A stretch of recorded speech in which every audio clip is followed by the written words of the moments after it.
iMovie is a registered trademark of Apple. I am in no way affiliated with Apple. In this series of video clips, we're going to be talking about iMovie.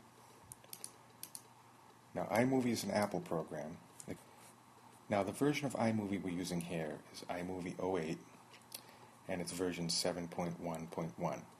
This is the most current version of iMovie that's available at the time of making this video. If you have an older version, most of the things we talk about will still be applicable. You can always upgrade to iMovie 08, or even better, buy a new Mac. Now, iMovie is basically a video editing program.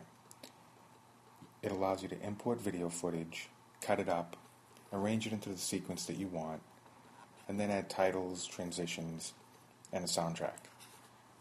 But it also can be used to store your videos and to organize your videos. And we'll talk a little bit more about that later, but primarily this series of clips will be focusing on the editing aspect of iMovie.